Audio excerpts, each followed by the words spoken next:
Hey, everybody, and welcome to episode 46 of the Galactic Window Space Podcast. My name is Nick, and sometimes when I go for runs, I'm known as the Orbital Alliance. And I am still just Tan, also known as Chasing the Milk. True story, truer words never spoken. Welcome in, everybody who's tuning in live on YouTube and on Twitch, and perhaps those listeners who are coming into their favorite audio platforms, wherever podcasts are found. We appreciate every single one of you giving us your time to learn about space and astronomy, which is what this podcast is all about. Right, Tan? Sorry, dude. I actually had the YouTube video pulled up, so I was just hearing double the entire time and trying to play it off like I wasn't going crazy. Mm-hmm. We're good. We're good. You were just really excited that there were two Nicks in your life. I am. I'm so excited about tonight. So grateful to have everyone in here. As always, see a lot of you guys in the chat. Yeah, you guys, this episode, it's been a hot second since we've had a guest here, and this one is going to be swinging for the fences. So strap in, because it's going to be a good time. Hopefully you guys out there are interested in learning about NASA, because we'll be doing that in just a few minutes. It's going to be a good time. Yep. Quick, before we do all the crazy stuff, there's at least two things I want to cover, Tan, in this episode. One is a news item, and this one I felt like it was too cool not to share. So we're just gonna get right into the mess here. So first up, Blue Origin, Jeff Bezos' rocket company, had a rocket launch today, and it was worth sharing here because let me pull up a graphic here. It was the first mission to space since 1963 that was an all-female crew. And it was a suborbital flight. So it's one of those hops into space, and there's like a few minutes of weightlessness for the crew, and then they come back down. So it was on the New Shepard rocket. And it might be worth noting that a certain Katy Perry was on this flight. So if you guys are fans of Katy Perry, she went to space today. That's pretty wild.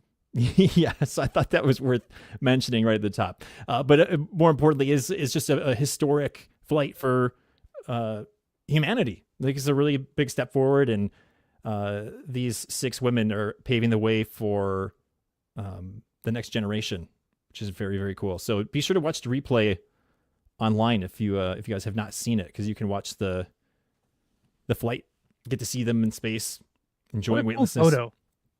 It's a cool photo. Badass. Yeah, that was awesome. I also wonder if Katie's gonna be inspired and write a song about this.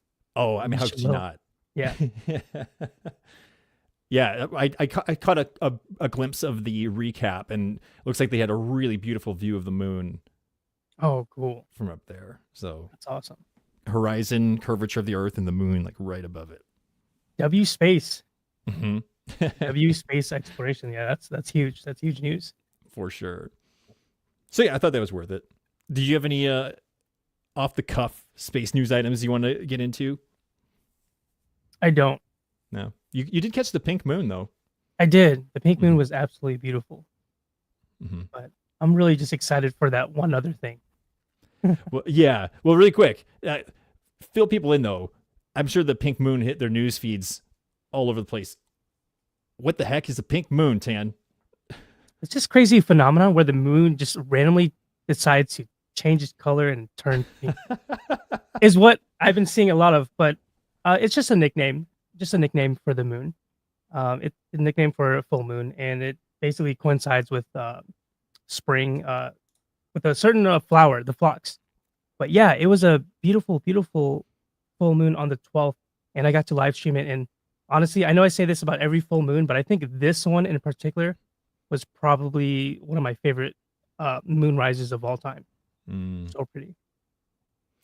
You guys be sure to check out Tan's content. I'm going to put our social media handles up here for you at Chasing the Milk. He posted a beautiful video on TikTok that you should all go watch. So make sure he gets that love, because he captured it and he shared it, you know, but it wasn't pink.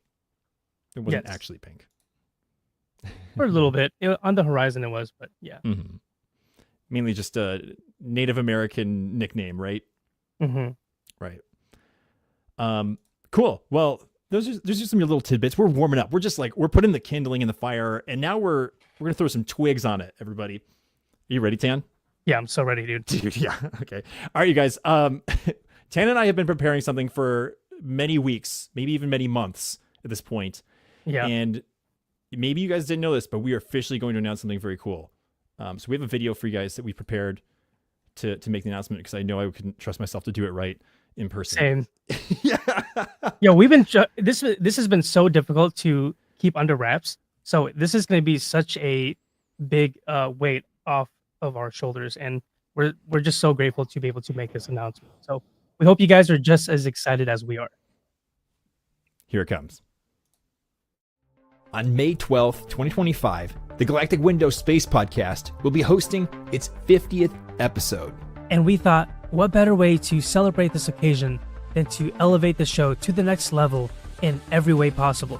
Tan and I are excited to announce that episode 50 of the Galactic Window Space Podcast will be hosted on location at the historic Yerkes Observatory in Williams Bay, Wisconsin, which is home to the world's largest refracting telescope.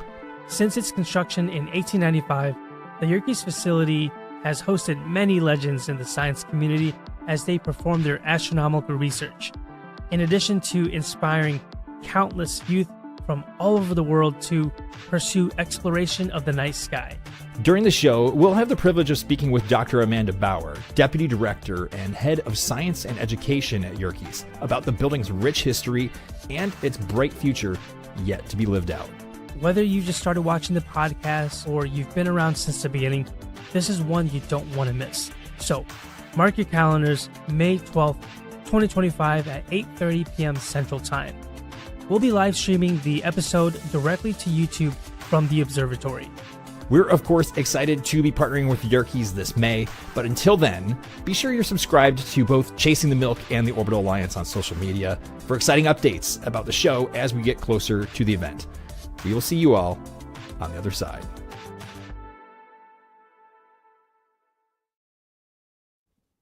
Am I dreaming? Is this real? Chat, tell me if this is real. Someone pinch me. This can't be happening. Oh my gosh. Dude, I'm pumped. Yes. What do you think, chat? What do you guys think? There it is. Finally, the cat's out of the bag, Tam. Oh, it feels so good. Now we can chill for a bit until we stress out again later on. It's just perpetual stress, Yeah. until it's over. Oh my gosh. Shout out to Richard Jones here for gifting 5 channel memberships to the chat. Seriously, thank you very, very much. Thank you so freaking much. Thank you for that support. Man. Overload of dopamine right now, man. I can't contain. I know. My heart's like thumping out of my chest right now. And we're not done. We're not done. That's we're not true. Done.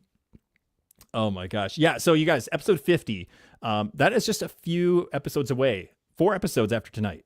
So and 3 episodes in between. So tonight's 46, 47, 48, 49, then boom, Yerkes episode. So, it's not far away. It's not something later this year. This is next month. So we're very excited to do it. We've been coordinating with Yerkes for a while now, and all the details are set and laid out. We just need to go there.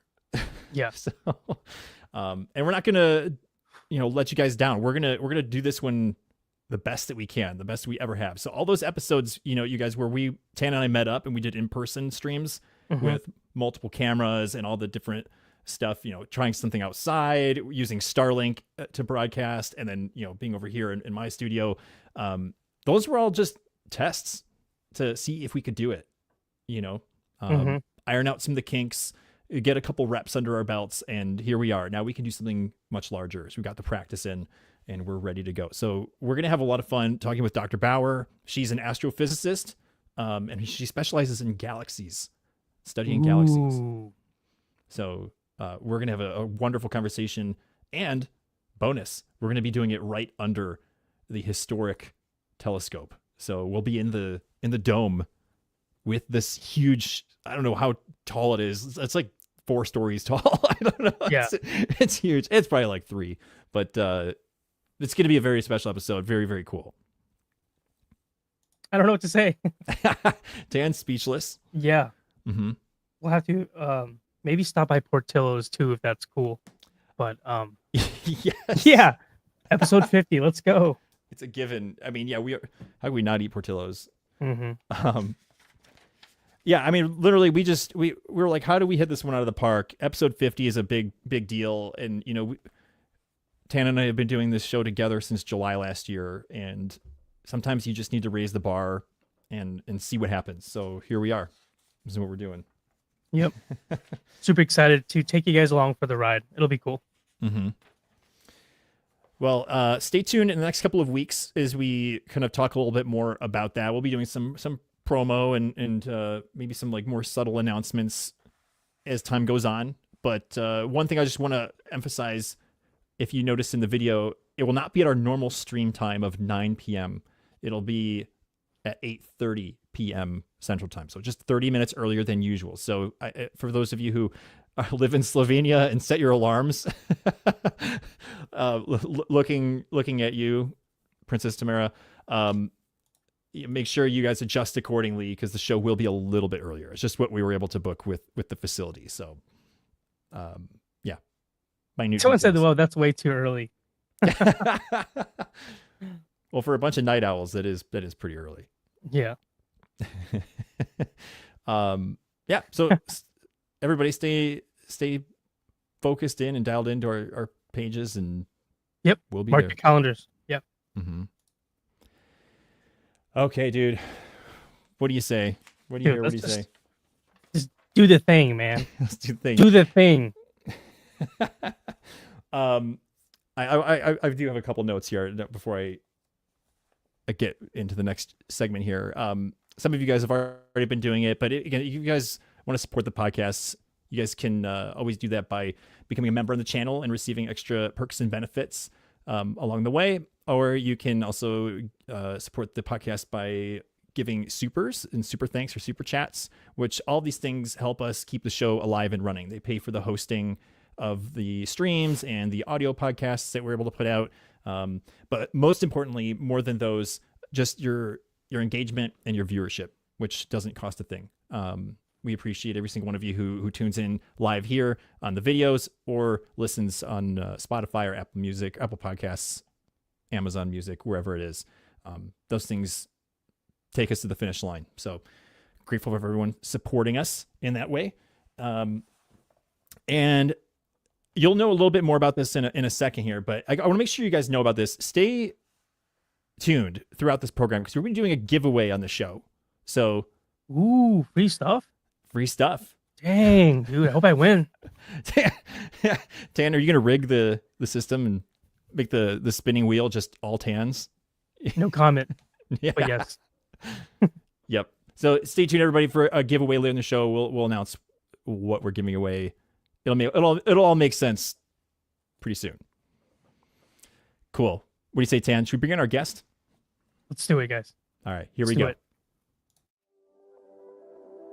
On tonight's episode, we're thrilled to welcome special guest Herb Baker to the show. Herb is the author of From Apollo to Artemis, Stories from My 50 Years with NASA, an incredible book published in 2024 documenting the history, impactful moments, and anecdotes from his time working with the legendary space agency. Throughout his career, Herb had the opportunity to support several major spaceflight programs at NASA, some of which include the Space Shuttle, International Space Station, and Artemis programs. You may have heard of them. Since retiring from NASA in 2017, Herb has been an active member of the NASA Alumni League and continues to share his stories and knowledge through public speaking engagements and podcasts. We absolutely loved reading Herb's book and are thrilled to hear even more stories about human space exploration from him tonight. So now, everyone in the chat, please give a very warm welcome to Herb Baker. Welcome to the show, Mr. Hey. Herb Baker. Thanks, guys.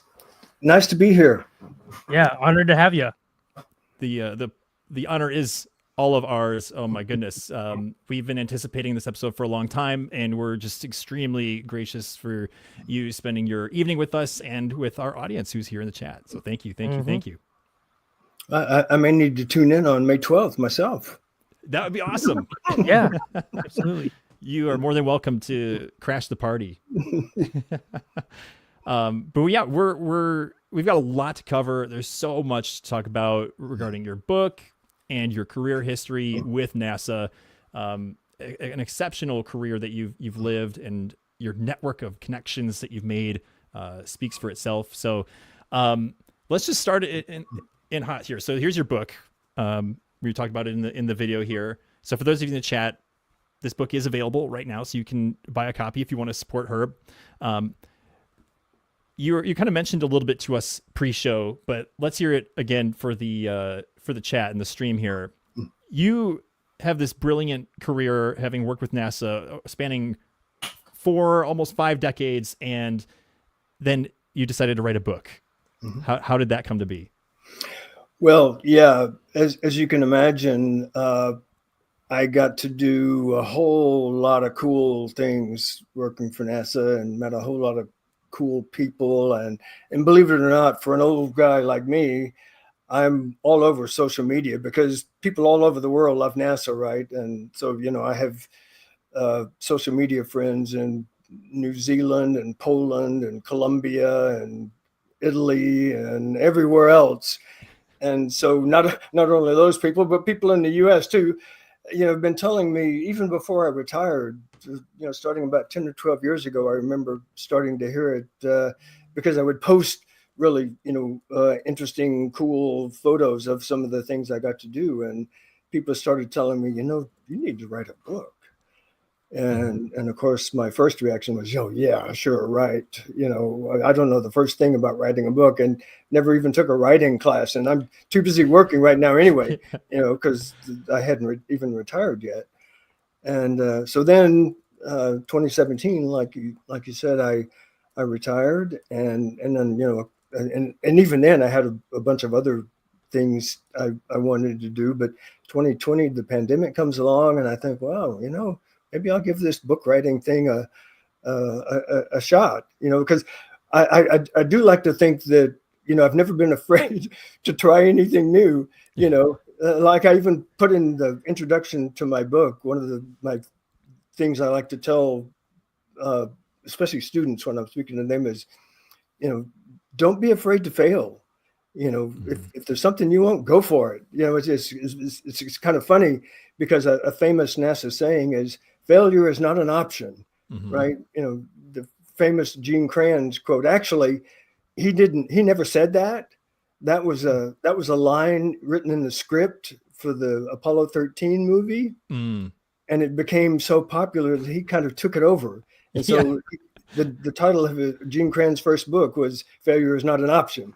But what I like to say is, well, that's fine if you're trying to save the lives of 3 astronauts in a badly damaged spacecraft, but everyday life, if you're, the old saying again, if you're not failing every once in a while, you're not trying hard enough. So anyway, this was just one example of okay, well, I'm sure I can figure that out, even though I'm 72 years old, and so I did. And actually, as I mentioned, pre-show, it was kind of fun and interesting. It wasn't like I got up every day thinking, oh God, I've got to write, the deal with books. I did learn it, it's not so much. People said, well, how many pages is it? Well, it's not pages, it's words, right? Because you have different font sizes, different, page sizes. And so whenever you're involved in writing a book, people want to know how many words is it, not how many pages it is. And so what I learned was, well, okay, if you can, try to get 1,000 words a day as a goal, maybe give or take a few, then, you should be in pretty good shape. So I actually managed to do that for about 3 months, the summer of 2024. And I did not dread that every day. Like, oh my gosh, I've got to write 1,000 words today. I got up in the morning and think, okay, what do I get to write about today? Yeah. Because this was all fun, cool stuff I was writing about. And it wasn't even like I had to do a lot of, memory or research or anything, because I saved, books and pamphlets and memos and letters and things. I mentioned I have, Rubbermaid containers stacked 5 feet high in my closet that are organized by Gemini Mercury's, shuttle, Skylab, Apollo, shuttle, ISS, Orion, and so it's just all right there. And so it was actually kind of not as hard as I thought, and much more enjoyable than I did. And I'm really, really happy with the feedback I've been getting so far. That's phenomenal. Congratulations. Seriously. Yeah. Thanks. Yeah. It was a good read. I kind of want to jump into it and kind of go back a little bit, Herb. From what I remember, you started in the space industry really, really early on. So I'm pretty sure you were just a kid. Can you kind of take us back to the day one of that and ultimately how that led to everything else? Well, yeah. And so I'm not sure exactly what you considered when I started, but let me give you my start. So I was 12 years old in middle school, junior high, whatever you want to, intermediate school, whatever you want to call it. And NASA decided to build and opened what was then called the Manned Spacecraft Center. It's now the Johnson Space Center, 6 miles from my home. And so at that time, the first two classes of astronauts had been selected. And so they and their families all moved into the same community. Actually, they were just starting to build it too back then. And so I like to tell people that I played on the 7th, 8th, and 9th grade football teams with Frank Borman's son, Fred, and Scott Carpenter's son, Jay. And I was in the band with Melinda Isley and Mark Grissom, and Grissom, Cooper, Carpenter, Sherrod, Borman, Lovell, Isley. Those were all the kids that were my age. They were my friends and classmates in middle school and high school. And so maybe this is what you were talking about, Dan. So then I was 17 during the summer of 1969, and to cover the Apollo lunar landings, the TV networks are headquartered in New York, and so they would send crews down to Houston to the Manned Spacecraft Center, and they would rent a trailer and put it on site there, and put in a backdrop and a desk and a camera, and that was their studio. And they would bring in astronauts and flight directors and interview them. And back then, so this is 1969, 70, remember, there was no internet or videotape. And so when we filmed an interview of an astronaut, flight director, whoever, you had to physically move that film from Houston to New York to broadcast it on TV. And so they hired me, I'm certainly not a journalist, I'm 17 years old, ABC TV. And my main job was to twice a day drive the 100-mile round trip to Houston Intercontinental Airport to drop film off to be flown to New York so they could, broadcast it on TV. And I did other things too, because those 2 trips didn't take the whole day. But, I got to meet at least 3 guys who walked on the moon, Alan Shepard, Pete Conrad, Dave Scott, who I all have, still have pictures of that I took, and lots of other guys too. And so I ended up covering Apollo 11, Apollo 12, Apollo 13. I'd gone away to school at UT Austin doing Apollo 14, but I managed to the timing for Apollo 15 worked out where I could cover that, and I also covered 2 Skylab missions. Mm-hmm. And so I haven't even started my career with NASA yet, and I've already got, badges. I saved them, of course. My Apollo 11 badge. That's and so Apollo cool. 12 badge, and my Apollo 13 badge, and this was Apollo 15, and I still have my Skylab badges. That is so cool. I'm so glad I kept those things. Yes. Yeah. Yeah. And so the funny thing, if you want to hear the story, I'm sometimes a little embarrassed to tell how I got started at NASA. Oh, and so first of all, we haven't really mentioned this.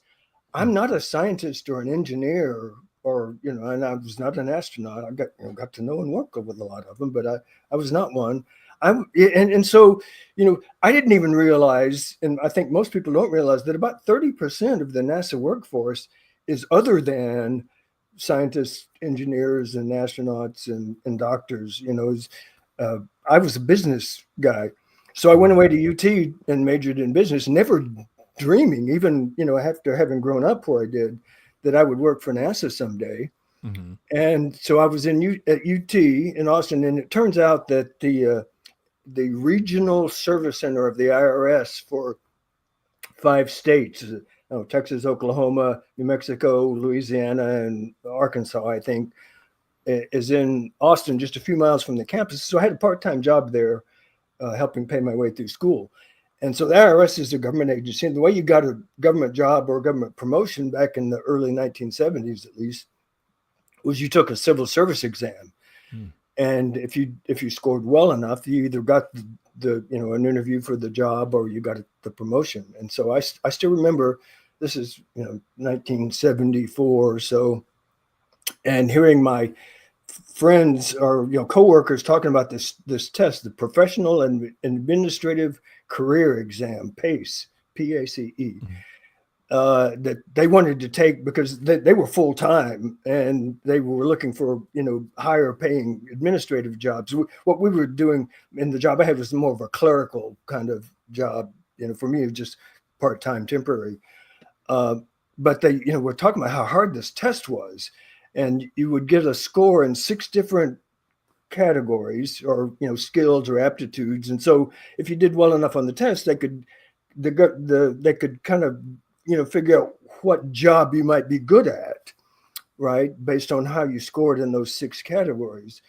But they said, it's really hard, and if you score less than a 70 out of 100, they just don't give you a score. I guess they didn't want to embarrass you with a 35 or something, whatever. Yeah.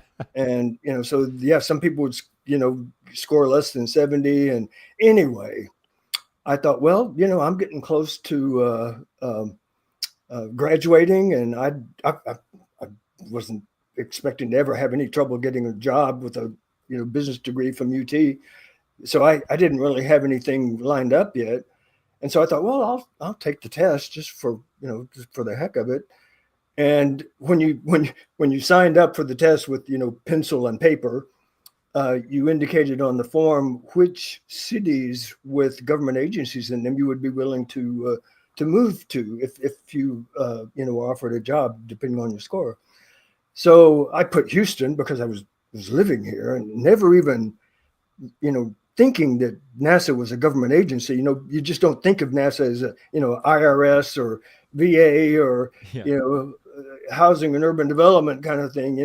Well, it turned out, and this is what's the embarrassing part. So I got my scores in the mail of the 6 categories. I scored 4 100s and 2 98s. I almost aced the entire test. I still don't know how that happened. So anyway, about 2 weeks later, the scores had obviously been distributed to those government agencies in the cities that you indicated on your form.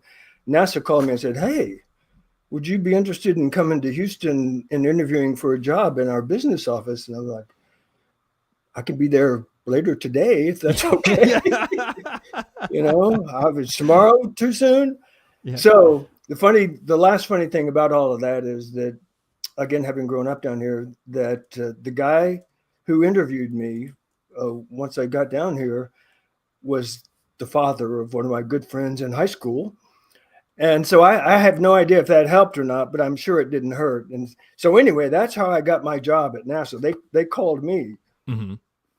And so 42 years later, I just, I loved almost every minute of it. I mean, there were hard, frustrating, difficult days, just like anywhere else. But boy, otherwise, I can't think of, and it sounds funny to say it like this, I can't think of anywhere on Earth I would rather have worked than not just NASA, but the Johnson Space Center. Mm-hmm. In fact, I also got to work at the Kennedy Space Center for a year.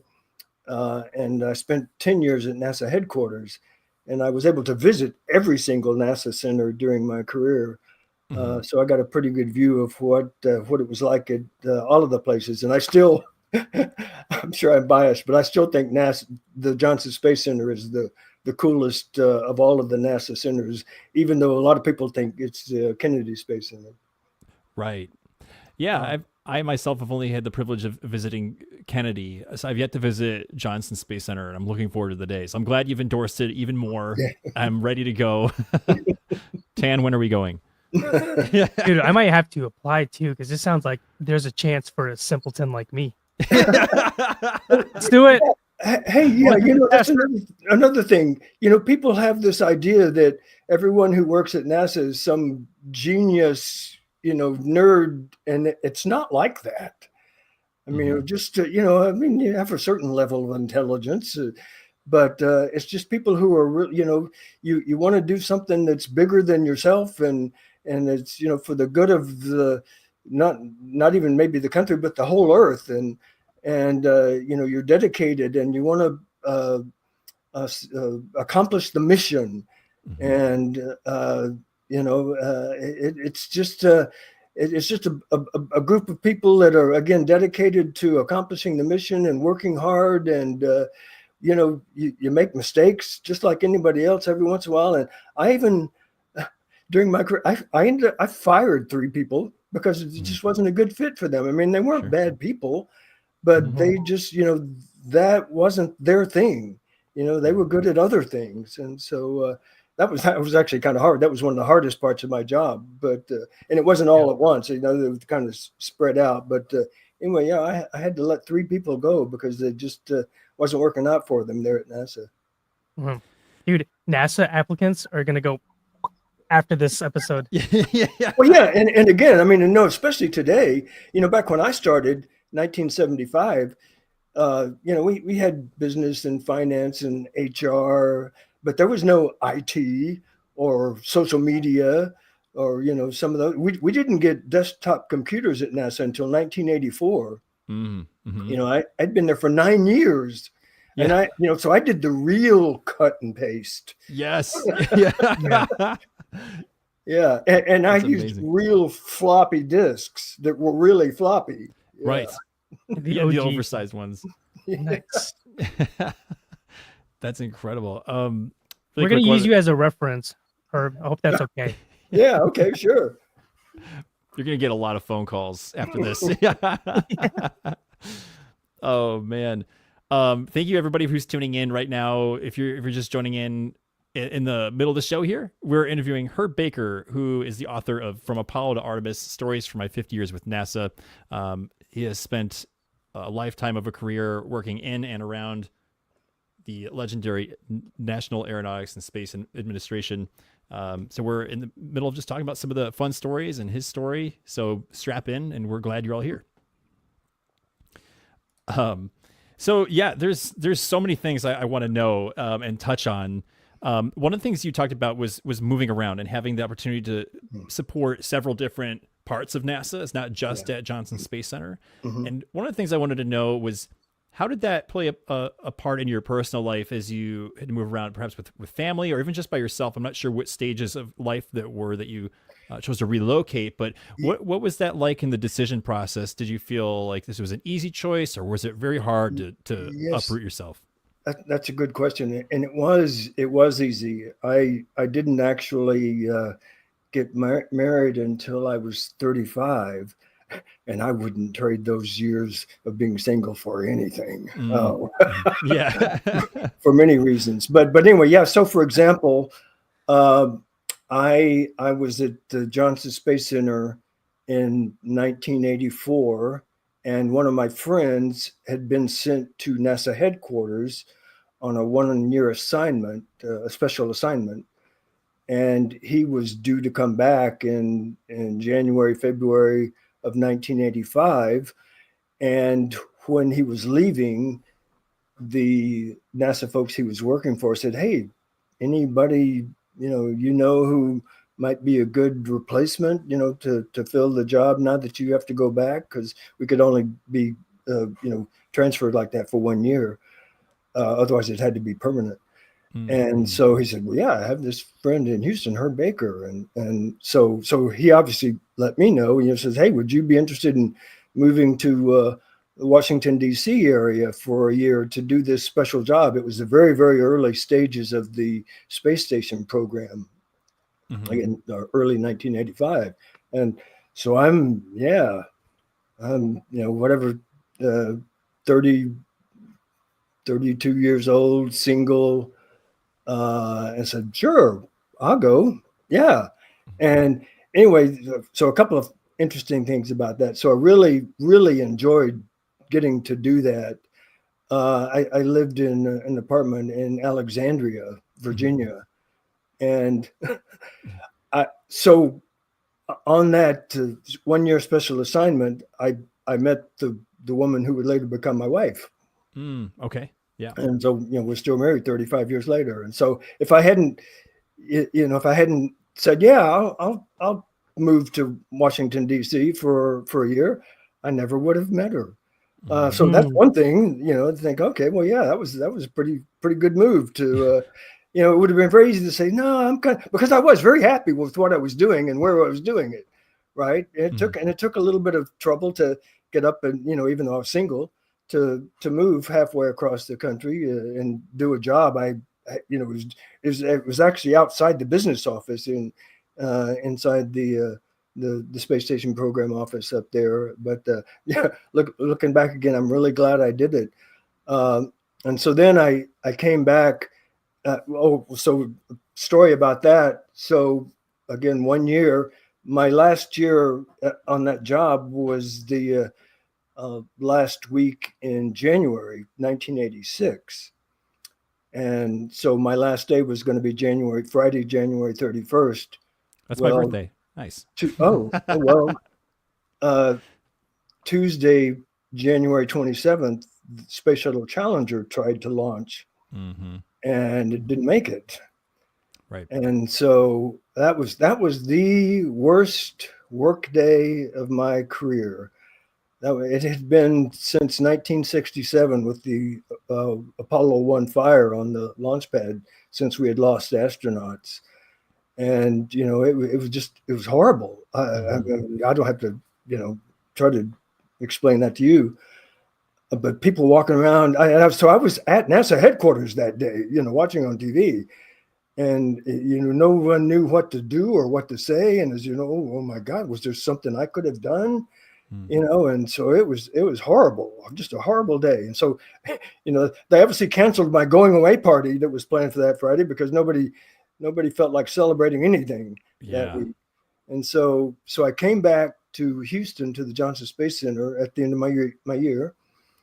And I had been assigned in the Space Station Program Office here at JSC to award a contract to provide engineering support to the Space Station Program Office, which was at Johnson. And in fact, John Aaron was the Space Station Program Manager. John Aaron, who saved Apollo 12, with the SCE to AUX. If that's how you can tell if you're talking to a real space nerd, if you say SCE to AUX and they know what you're talking about. Right.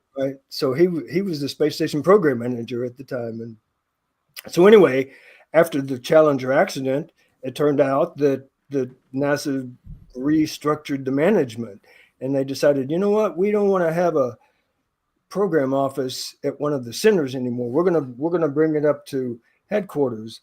And so now the office and the contract that I had been assigned to,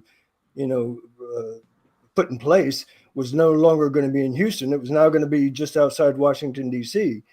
And so the head of procurement at NASA, Admiral Stu Evans, called me. He called me. He didn't call my boss or my boss's boss. He called me on the phone. And basically, I still remember that phone call like it was yesterday. And he basically said, hey, you hear about what's happening, and, this contract that you were going to award is now going to be a headquarters contract instead of a JSC contract. And the problem is that the folks up here at NASA headquarters have never bought much more than pencils and toilet paper. And those are the words he actually used. And so I need somebody with some experience, managing large contracts. And so would you be willing to go to the Kennedy Space Center for a year and serve on the Source Evaluation Board, which would be the group that, issued requests for proposals and then received them and evaluated them and selected the company that won to award a contract. And, what am I going to say to this guy may as well have been the president of the United States to me, right? Yeah. NASA headquarters, the head of NASA procurement. And so I said, yes, sir, I'll do it. And again, I'm still single, and yeah, okay. And that sounds kind of fun, move to Kennedy Space Center for a year. The thing was, then I would move up to Washington, D.C., permanently once I was done. And that was the best move I ever made, notwithstanding the fact that I met my wife on the other move. Yeah. And so this is one of my favorite stories. So it turned out that the reason for the contract that they wanted me to award was an integration support, engineering support they had broken the space station program up into what they call work packages. It was, JSC would get a piece, and Marshall would get a piece, and Goddard would get a piece, and Lewis, now Glenn, would get a piece. And so they needed a contractor or company to put all the pieces back together, make sure everything fit. But they weren't going to let one of the hardware contractors like McDonnell Douglas or Martin Marietta or Lockheed or Rockwell, you had, because there would be a conflict of interest. And so really only left two big aerospace companies to compete. It was TRW and Grumman. Well, Grumman built the lunar modules for the Apollo program, you might know. And so Fred Hayes, the Apollo 13 lunar module pilot, when he retired from NASA, he went to work for Grumman because he'd spent a lot of time up there, even while he was working for NASA, since he was a lunar module pilot. And so Grumman and TRW submitted proposals to this source evaluation board I was working on at KSC, and we picked Grumman. And when they won, they appointed Fred as the new president of the Grumman Space Station Program Support Division. And so he and I negotiated the contract. It was 10 years, almost $1 billion to support the space station program. And so I still remember when we were done negotiating and, shook hands. And so we were able to go out to dinner to kind of celebrate. And it was the first time I'd really had a chance to, have an informal conversation with him, because it was all business otherwise. I still remember sitting there at dinner, and of course I'm thinking, okay, here's my big chance to ask him about Apollo 13, right? And it didn't take very long for me to realize that he did not really care to, say much about that. I guess he was probably tired of it by now. Right. But he really was interested in telling me about his test pilot days. In fact, I don't know if you know, but he was in a crash, a plane crash, and he had severe burns over 60% of his body, and was in burn ward at a hospital for like 3 months or something like that. And thankfully he was able to, recover pretty much. But I remember him rolling up the sleeve on his shirt and showed me the burn marks he still had on his arm. And so anyway, Fred signed the contract for Grumman, and I signed it for NASA, and I was in his office about once a week for a year or two until I moved on to something else. And then a couple of years later, Fred moved on to something else too, because the old space station program went away and it became the International Space Station. Because the older version was behind schedule and overruns, and it was almost canceled, passed by one vote in the House of Representatives. And so NASA thought, we got to do something different. And that's, again, they made it the International Space Station and invited the Russians. And guess what? The Space Station Program Office moved back to Houston. Yeah, right. Nice. Yeah, that's 1992 or so. It was about 5 years later. And so anyway, Fred and I have been friends ever since, almost 40 years now. Yeah. And he lives not far from here. I have dinner with him every once in a while. And he's 92 years old. In fact, so I just saw him this weekend. It was the 55th anniversary of Apollo 13. And he does, again, he's 92. He uses a walker now, and he basically doesn't travel anymore. So the Tulsa Air and Space Museum, who hosted the event, wanted him there so badly that they flew a private plane down to Houston to pick him up. And he also doesn't like to stay in hotels. And so they flew him back that night after the event. wow. But yeah, and I remember Fred, I was talking to him, I don't know, this is a couple of months ago when he was still doing a little bit more, although even then he was doing most of it, his interactions, outreach by like Zoom, but he was going to a few classrooms, and he said, I can't go to third grade classes anymore. He says, because I walk in, old guy with white hair using a walker, and he says, they don't believe that I was an astronaut. Yeah. So yeah, I can't do the third grade stuff anymore. So I thought that was pretty funny. But anyway, yeah. So that's so. And so that was getting to know and work with him and still be friends with him is probably, I'd say, if I had to pick, the highlight of my career. Yeah, I mean, you're one of few probably who have the privilege of being so connected with it's 12 people who walked on the moon, correct?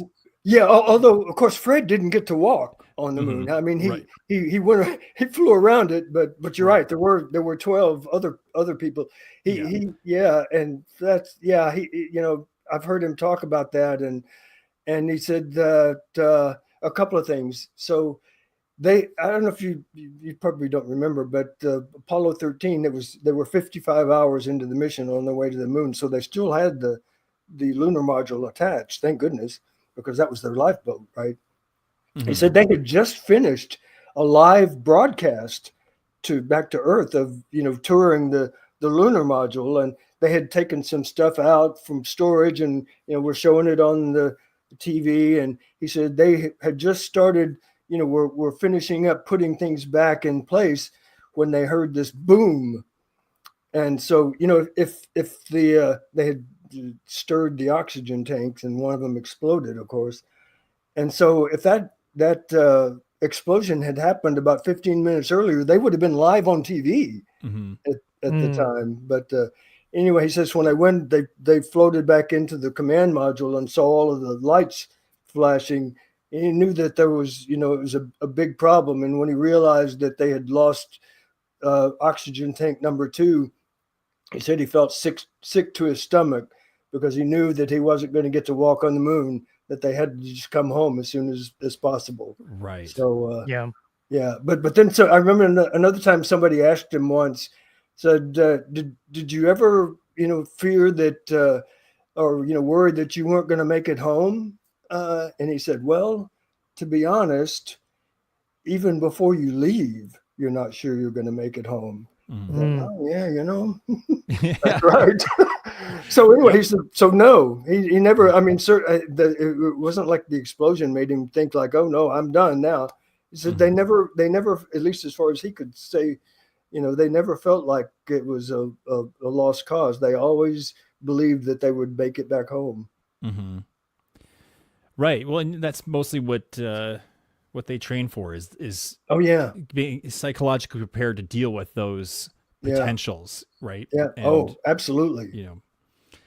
Go ahead. Sorry. Yeah, no, I was just gonna say that reminds me of something.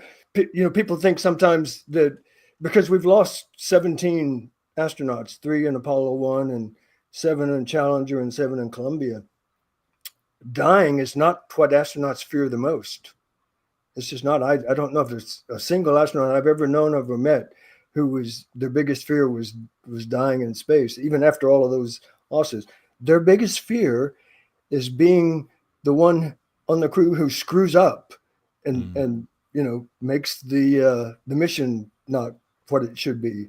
They don't want to be the person who didn't do their job, and cause the mission to not be successful. That's their biggest fear, and much more so than dying. Wow. Yeah. Special caliber of people. Oh, absolutely. Yeah.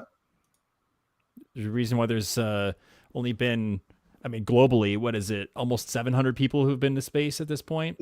That sounds about right. I wanted to say 500 or 600, but that was a year or two ago that I think I heard that number. Yeah. Yeah, and only a percentage of those are NASA astronauts. So, Oh yeah, yeah. it's yes, definitely a special breed, and there's a reason why the selection process is so difficult to get through. Hmm. Yeah. Okay, maybe I won't apply. I'll Oh find yeah. something else. Oh my Wow. goodness. Oh well, yeah. Because I was just talking with somebody at the Apollo 13 55th anniversary this weekend. Something about those two John Young and Bob Crippen who climbed into STS-1. The first time that the shuttle had ever been launched vertically. They had dropped it off the top of a 747 practice landing, but they had never even had a test of the vertical launch. And I said, well, you might be surprised. Every single astronaut in the Corps would have given their left arm to be inside that vehicle. Not a single one of them was afraid. Hmm. They would have given anything to be on that crew. Yeah. They wouldn't be astronauts if they were afraid of dying. Right. Yeah. Well, and I feel that metal still lives on in today's astronauts as well, especially with sure. this, the Boeing Starliner with Yeah. Sonny Williams and Yeah. Butch Wilmore. Like Yeah. I think so many people who don't understand what it takes to be an astronaut were so quick to assume that they were panicking and feeling like they were left Oh, up. absolutely And not. it's like No. those guys would fight. And there were some people who would, yeah, like you said, give their left arm to be Butch and Sonny right now, to have one more mission, an extended stay on the space station. Yeah, and in fact, I recall. So after Sonny had been on the space station, I saw her. This is back in. I saw her after she was back at home. It was like 20. I want to say 2012, 2013, something like that. And she was really afraid that she would never make it back to the space station again. And so, I was really happy for having heard that. I was really happy that she got to go back on Starliner or however. And so you can imagine she was probably very, very thrilled to get to spend 9 months up there instead of whatever 10 days it was going to be. Yeah. Yeah. I felt really, really good for her. Mm-hmm. Yeah, I think somebody said she actually cried at some point because she was just so afraid that she would never get to go back to the space station. She got to go back for 9 months. Right. Wow. It's understandable. It's what Yeah. you spend your entire career training for, and to Yeah. get that shot, Yeah. especially when there's all these young guns coming through in the next round of astronaut classes who are hoping to get assigned to a mission, and then this is your chance. The Artemis cruise. Mm-hmm. One of the things that you had talked about the early space station program, which I believe it was a Reagan administration thing, correct? The Space Station Freedom was kind of the predecessor program, which became the International Space Station once we partnered with other nations. It's not the first time a program has been kind of evolved into something different from its original concept. Later on in the mid 2000s, the George W. Bush administration pitched the Constellation program, which later kind of got reshaped into Artemis as it is today. Curious to know, what are some of the learnings that you noticed being up close in those programs as they changed that we can bring to our psyches today as we look at upcoming space programs, like how to be prepared for things that should change and being okay with that change? Well, yeah, they actually would send us to training for how to accept change. Really? Oh yeah. Wow. Yeah. No, I mean, because being a government agency and subject absolutely, excuse me, to the changes in administrations, and a new president coming in and deciding I'm not going to fund this, or we're going to change this, or I'm going to cancel that program. I mean, even the Apollo, there were going to be Apollo 18, 19, and 20. Right. And those three were canceled, so I mean, it wasn't the whole program, but just one example of at least a part of a program being canceled because of the political winds. And yeah, that that kind of thing even affected the last year I worked. So I'll try to make it a quick story. Mhm. So I was supporting flight operations, and that included the astronaut office and astronaut training and aircraft operations. And so we were. This was 2016, early 2017. Oh no, I'm sorry, early 2016, and uh, we were still. Most of our astronauts were getting back and forth on the space station through Russia and Kazakhstan. And Scott Kelly was just about due to come home after his almost 1 year in space, but the airplane that NASA used to take the astronauts over to Kazakhstan and bring them back, a Gulfstream 3 jet, was out of commission, and they had ordered the parts, but they weren't sure they were going to be received in time to, repair the plane. So they called me into a meeting with the head of flight operations, and I remember Bob Benkin, who was head of the astronaut office at the time. I had not been in a meeting with him yet. They invited me to this meeting, and I saw him sitting there, and I thought, oh, this is going to be interesting.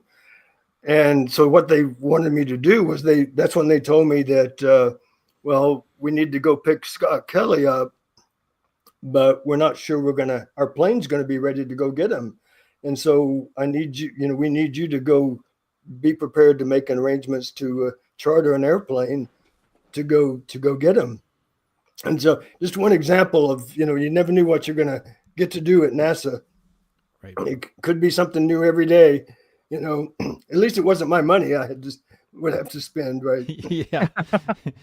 But Yeah. And so that was, I'd never chartered an airplane before. So I was prepared to do that. And as it turned out, they did receive the parts in time and were able to repair the plane. And so they picked Scott up on the Gulfstream 3. Well, that though, the whole issue was the impetus for the director of the flight operations to say, you know what, we need to get a newer airplane, better, bigger, faster, longer range, because the Gulfstream 3 had to make multiple stops coming from Kazakhstan to refuel to get from there to Houston and back.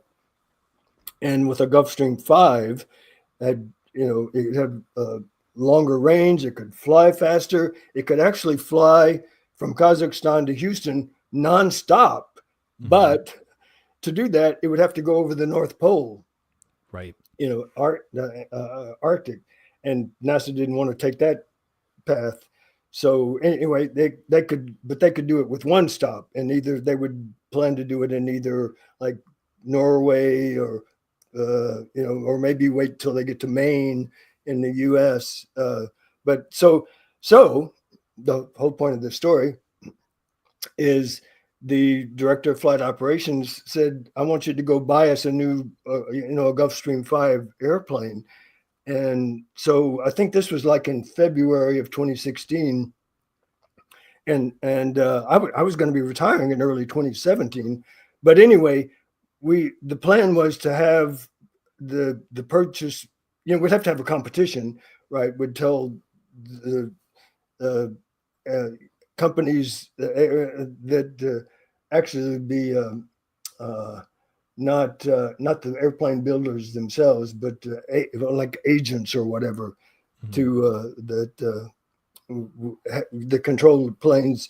They would put them up offer them to us, and so they made me what they called the source selection official, which meant that I would pick which plane we bought from those that were proposed. And I remember thinking, you want me to do that, instead of an astronaut? And so as it turned out, Greg Johnson, an astronaut, was like attached to my hip, for the next couple of months. He was the head of aircraft operations. But officially it was my job to pick the plane. Your very own pet astronaut, right? Yeah. So anyway, the plan had been to have the purchase done by February 2017. Well, it turned out, as you all know, there was a presidential election in November of 2016. Mm-hmm. And so the director of flight operations said, you know what? Let's get that plane here by the end of the fiscal year, September 30th, rather than waiting until after the election. And so, that took about 5 months out of my schedule. And I'm thinking, oh my gosh, I don't know if we can do this or not. Well, we actually got really, really lucky. I mean, I did a lot of major acquisitions, and almost every single one of them had some kind of issue that caused some kind of delay. But this one didn't. It just didn't. And so I still remember I was invited to the every Monday morning they had a flight operations staff meeting at like 7:30 in the morning to start the week. And it was always interesting because mission control is 24/7. They work on the weekends. And so Monday morning, most of us would show up after we'd been off for a couple of days for the weekend. But the flight directors and flight controllers, they'd been working over the weekend, and so they would be telling us what happened over the weekend that we may or may not have known about. Anyway, he would go around the room and let anybody have their say as to what kind of update or status they wanted to provide. And at that point, when he had told me he wanted me to have that plane, acquired by September 30th, he would get to me and he wouldn't even let me say anything. He would just point at me and say, September 30th. And he would move to the next guy. Nice. I can laugh about it now. It was not really funny Right. when it was happening, right? So anyway, God struck into you. Yeah. So September 29th, I ended up picking a corporate jet that Nike had been using, and they're still flying it today. In fact, so 8 years That's later, cool. but it arrived at Ellington on September 29th, and we had a big celebration. Ellen Ochoa, the center director, came, and Brian Kelly, the head of flight operations at JSC, and we had a cake, and boy, that was and I'm just like 3 months from retiring. I remember thinking at some point, so I can probably, just kind of coast those last few months. Right. Oh, no. But I really don't think I would have wanted it that way anyway, right? I mean, up until the very, very end, every single day was interesting and exciting. And I mean, some days were hard and frustrating, but still, boy, what a wonderful job that was. Well, if that 24 hours where you had the plane, did you take it for any joy rides before it went into service? I kind of joked with Greg Johnson, the head of aircraft ops, about so do I get a ride? And again, I was joking because no, in all seriousness, that would just don't do joy rides. No, absolutely not. Yeah, got to be a legitimate reason for us to take this plane off. Not just because you bought the plane doesn't mean you get a free ride. So yeah, they were dead serious about that. Well, since you were retiring, a couple of months later, you probably just had that attitude of, what are they going to do? Fire me?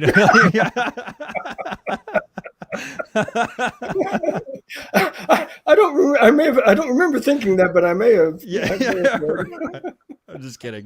Yeah. That's incredible though. Like what a beautiful way to end. It's like a nice capstone for the run that you had. Herb, after spending a lifetime supporting a reach in space, how has that changed your perception of Earth and humanity? Well, I've come to think. Let's see, what do they call it now? And you may have heard of this. I know Nicole Stott wrote a book that kind of covers this, but and there was another astronaut who came up with or I think it was an astronaut, the overview effect. Yeah. Yeah, what you get when you spend. Yeah. Oh, Nicole yeah. Stunts. Yeah. Yeah. Mhm. Be a crew, not a passenger. Right. Yep. Mhm. Yeah. It's that in fact, speaking of Nicole, and she interviewed me once for the BBC. She interviewed me. That's another story. But I remember Nicole telling me that, she'd been an astronaut for a while, and she had, obviously lots of fellow astronauts who she'd seen pictures and videos, and they, had talked with her about what it was like.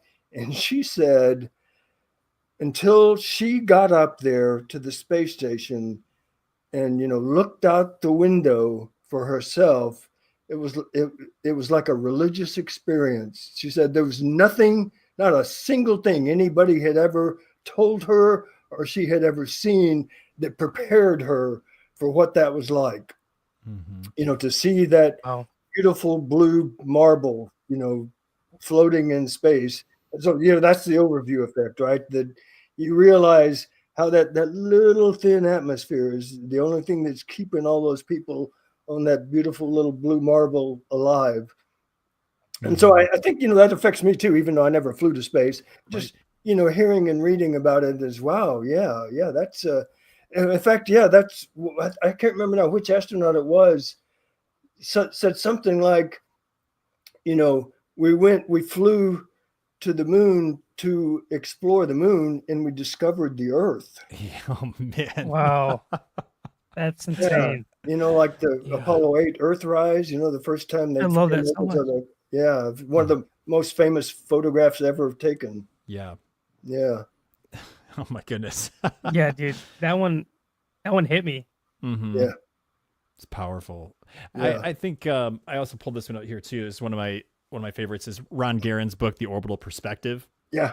I got that one too. Yeah. Yeah, his sort of interpretation is the same, that you don't even need to leave Earth to have the overview effect or the orbital perspective. It certainly helps. Yeah. But Yeah. I think that supports what you're saying about yourself. Like you feel like you've achieved that, not even having left the planet. Yeah. Wow. Man.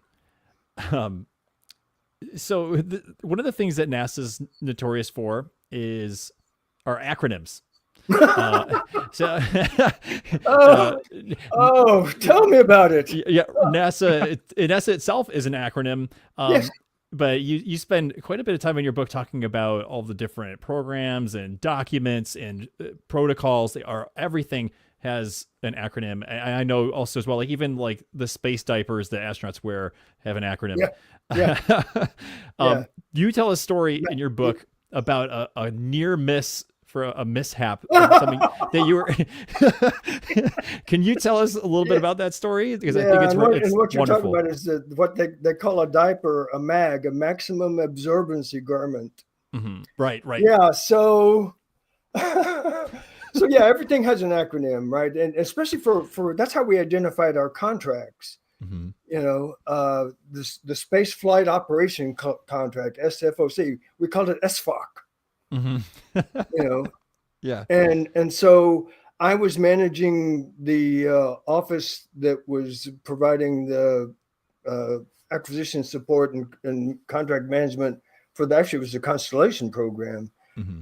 And we wanted to have a contract for, again, engineering support to support the Orion project. And so I guess I was a manager of the office, and so I could pick whatever name I wanted to call. I mean, I would usually, or at least sometimes, confer with the technical organization, or maybe the Orion Project Office, but I guess I didn't on this particular one. And so, it was, and again, kind of like with the Grumman contractors, back to integrate multiple pieces of work that were being done by different contractors together to make sure everything fit and worked together. So I came up with the idea to call it the Orion Project integration contract. Well, no, I'm sorry. That was what we ended up. My first one. I'm messing up the story. That's my okay. first thought was to call it the Project Integration Support Services. And okay, that sounds okay. Well, one of the market folks from Barrios, a small business contract that was going to bid on the contract, one day came into my office and she said, "You're not really going to call it that, are you?" And it wasn't until then that I thought, Project Integration Support Services. Oh my gosh. Yeah, PISS. Yeah. And that's a true story. Yeah. And it had never occurred to me, and so that's why we ended up calling it OPIC, Orion Project Integration Contract. But yeah, I still to this day can't think how, as much as I realized, acronyms, never occurred to me.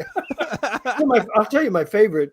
So the security, guards and such at and traffic cops and such at the Space Center. The acronym for that contract was Center Operations Protective Services, COPS. Yeah. Oh wow, yeah. It never ends. There's always something, right? Yeah. Well, they even got to, I don't remember all of the individual words, but the guy who replaced me when I retired, his name was Charles Bell. And again, my office at the time provided the support to the aircraft operations. And they had to recompete and award a new contract to replace the contract that while I was there, we had awarded. And so they named the contract Charles. Yeah. Nice. I mean, they had to come up with crazy, you can imagine, crazy words, comprehensive. Yeah, I don't remember what they all were now. CHARLES. Right. They never named a contract after me, and mine would have probably been much easier because I only had 4 letters. But, Right. Yeah. Verb. Yeah. So they really, But yeah, they named the contract Charles and came up with the words that CH spelled out. I think they did a couple of funny things like with H and A together, But anyway, yeah, NASA really does love acronyms. Love that. I love the Freudian slip there of the original NASA acronym right there. I caught that. You said NACA. Yeah. That was awesome. Yeah. Because you're not wrong. Yeah. Well, here, if anybody listening to this at any point in time hears this conversation and still works with NASA or is affiliated with NASA, please make a program or a contract and name it Herb.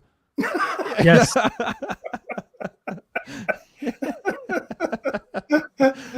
We have to make this happen. Everybody, do your magic out there. Yeah. Well, that reminds me. It really not that much to do with NASA directly, but I moderated a panel for the NASA Alumni League. We had an event at the Remembering Columbia Museum, and we wanted to do a panel of I think the panel was called STEM for Everyone. And so, since I was moderating the panel, I did a little bit of research on STEM, and I learned that the acronym originally was SMET. Yeah. Science, Math, Engineering, and Technology. And it was a woman at the National Academy of Science who thought, wow, that SMET sounds an awful lot like smut.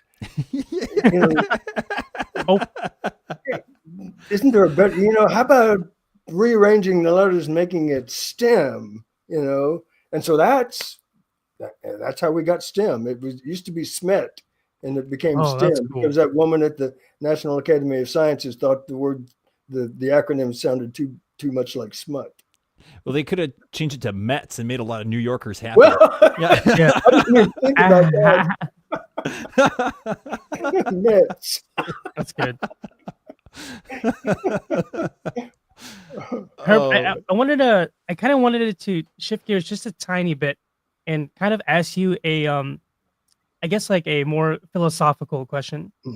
Mm. And maybe this you guys can kind of chime in too. Nick, I would love to hear Mhm. your thoughts as well. But do you believe space exploration is a part of human destiny or simply just a luxury of an advanced civilization?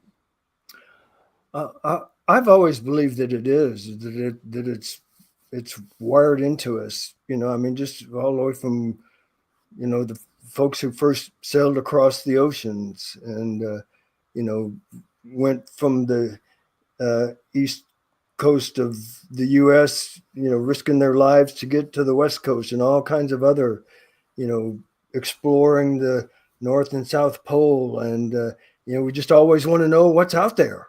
We always want to know what's over the next hill. Mm-hmm. And I think traveling to other planets is kind of an extreme version of that, but absolutely, Mhm. that's my own personal opinion. And in fact, to kind of go along with that, I absolutely believe that there's life out there somewhere. I mean, right? It Ooh. makes no sense, and then it doesn't have to be even human exactly like us, but it makes no sense to me with the, I don't know, millions and billions of planets in this universe that it's almost like I heard somebody say, it's almost just as scary to think that we're uh, not alone, that we are. Mhm. you know uh that I can't even fathom being the only little planet in this entire universe that has life on it. And all right, now maybe wherever it is out there, they've already come and gone like the dinosaurs. Right. But I absolutely believe that somewhere, either now or in the past or in the future, there's other life out there on other planets. Yeah. I don't. I honestly don't believe that we've been visited by aliens. I won't go that far, Mhm. but Okay. I can't say for certain that we haven't been. Sure. I want to ask a real quick follow-up question because you got the juices flowing now. Let's just say that you do run into other intelligent life. What's something that you would ask it or them? Oh gosh, I've never even contemplated that question. Ooh. Um, oh yeah, well, I guess the first thing that comes to mind, I don't know how you would even be sure that you'd be able to communicate, right? But I guess I would want to know things like, well, so how long have you all been here? You know, Mm. that That's a I good. think that would be Yeah. the first. Is this just 100 years, 1,000 years, or how long is your history? Just out of curiosity. Yeah. Right. Yeah. That's a good question. I think I would ask the same. Mm, I would ask, are there anyone else? Like, are mm, there other species, or is it mm. just, yeah, I think the list goes on, but Yeah. Yeah. What's the menu like at Space Taco Bell? That they yeah, got? do they have like a space, Baja Blast? Uh, Yeah. Oh well, yeah. So that makes me think. People love this supposed astronaut ice cream. They have never the astronaut ice cream that you buy at whatever the space centers, and they've never ever had that in space. They've what? had Mhm. they've had I've real been ice. lied to this all these years? Yeah, yeah. I mean, No. they actually have every once in a while have especially more recently have real ice cream every once in a while. But yeah, Mhm. they've never no astronaut in No space has way. ever eaten that astronaut ice cream you buy on Earth. I I don't hate know to how I break. feel about that. Yeah, Wow. Yep. Yeah, that's one of those things I always those novelties that I try to avoid at this point. Once I learned that fact, I was like, can't do it. Not worth it. It's just not worth it at this point. yeah. That was on the subject of food. That was one cool thing I got to do was to taste test the food that they would make for the astronauts. About once every week or two. they would the food lab would of course they let astronauts taste test it too, and I'm sure their rating had a little bit more weight on it than ours did. But they would invite just regular employees if you were free and available, on a certain date and time to come test it, and it was usually pretty good. There was in fact, I wrote a story about it in my book about the guacamole. Yeah. It took them a couple of times, and it wasn't until the third time that it was even edible. And then they ended up not putting it on they had been requested by a couple of astronauts, and they ended up not including it in the menu because of the shelf life is such a problem, just like it is here on Earth. They just need to stick the avocado pit in the pouch, and it'll stay fresh a lot longer. Problem solved. Hire me, NASA. Yeah. No guac. Man, that's a shame. Oh my goodness. Continuing along the lines of the questions Tan was asking about, are we destined to go to space as a species? And thinking about today, 2025, and perhaps maybe, let's say, the next 10 to 20 years, what is your hope for the youth of the world as they look at spaceflight now? So the children, maybe like my daughter's going to be 6 years old this summer, and she's learning about space and very excited about it. What's your hope for those generations of kids as they grew up? Like, having seen so many decades of human space exploration, what's your hope for the next round of human beings? Well, I would like to see, I don't know about Mars. I mean, I do think eventually, we will go there. I'm not sure how that will work out, but I would just like to see us get back to the moon. Mm-hmm. I got to see that as a teenager, right. And I've met several of the guys who have walked on the moon and others who flew around it, and it just it almost pains me to think that 55 years later we still haven't made it back. Mm-hmm. And so and I do believe it's doable, within a reasonable period of time. Certainly that's the plan for Artemis, to establish a base there and mine things and you can and have I can't remember what they call it now, the little mini space station that would go around orbit around the moon. Oh, Gateway. Yeah, Gateway. Thank you. Sure. Yeah. And with the things you can, and elements and minerals and things you can mine on the moon, you can create, and especially water, you can create fuel, and so that could even help get to Mars someday. But I just, to be honest, and again, I'm almost, I bet my life that it's going to be after I'm gone before it happens, because I think anybody who thinks it's going to happen in the next 10 or 15 years even doesn't understand how many problems there are still that haven't been solved. I mean, just even radiation is one, much less things like the food, and people ask, well, how long does it take to get to Mars? Well, the answer is it depends. It depends on when you leave. Optimally, it's about 6 months. If the orbit of the planet is lined up so that when you leave, you can get there in the shortest period of time possible. But even then, the orbits are such that once you go there, you're going to need to stay there for like a year or a year and a half before you can come back in the optimal time again. And I don't know. I mean, just in my, well, I won't even say in my dreams, because I don't dream about it. I don't really doubt that somehow, some way, at some point in time, this, humanity will figure out a way and get to Mars. I'm not sure again how that will turn out, and it's not a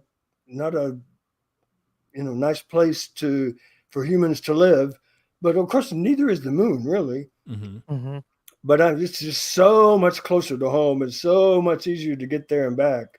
Right. I mean, even communication, it's basically, it's like half a second between Earth and the moon. It's, I don't know, 7 minutes or 12 minutes or something like that, between the Earth and Mars. And that's just going to be really, really, really hard. Mm-hmm. Yeah. Herb, what lessons from Apollo do you think NASA's like still applying, or maybe should be applying, in terms of like going to Artemis, or supporting Artemis?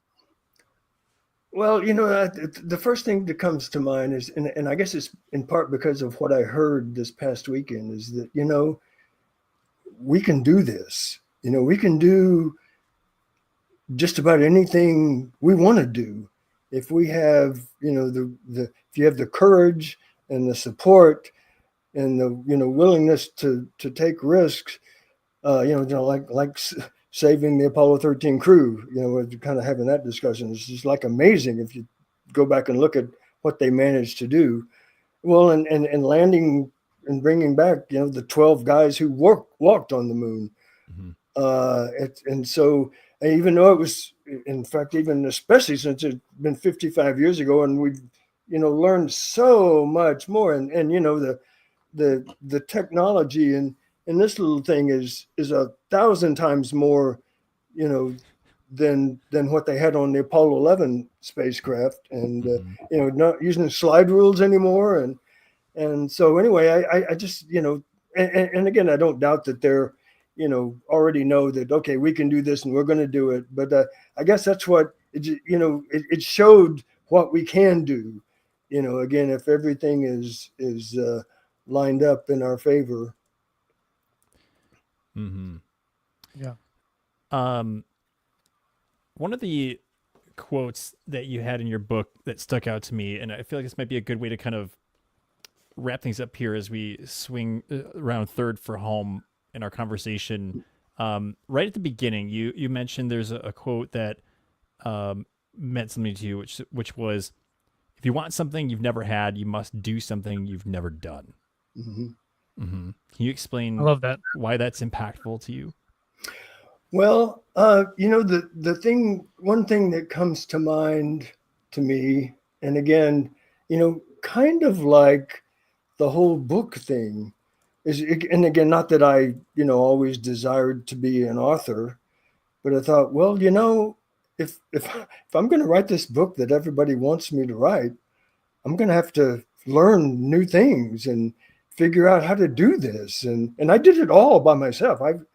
I did everything except the cover. I had a professional artist design the cover, but otherwise I wrote every word of the manuscript.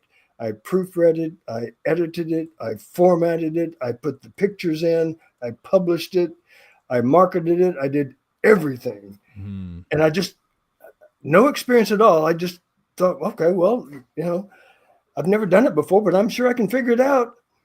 Yeah. And I guess another example is acting. Mm-hmm. In high school I was in the band. In fact, I was band president my senior year, and so Oh, I nice. don't know if all schools do that, but our school traditionally had a senior play where all of the seniors would have a part in a big musical, because those are shows that have the largest members. But I was not, in my senior year, I was not in the senior play because I was playing in the band, and so I'd never been on stage, even in high school. Yeah. And it's kind of, well, I actually mentioned that in my book too. And so, fast forward to, I don't know, I guess I was about 28 at the time. And one of my NASA friends wanted to go see, his wife was performing in a community theater play, MAME, at a local theater. And he didn't want to go alone to see his wife. She couldn't go with him, obviously, because she was in the play.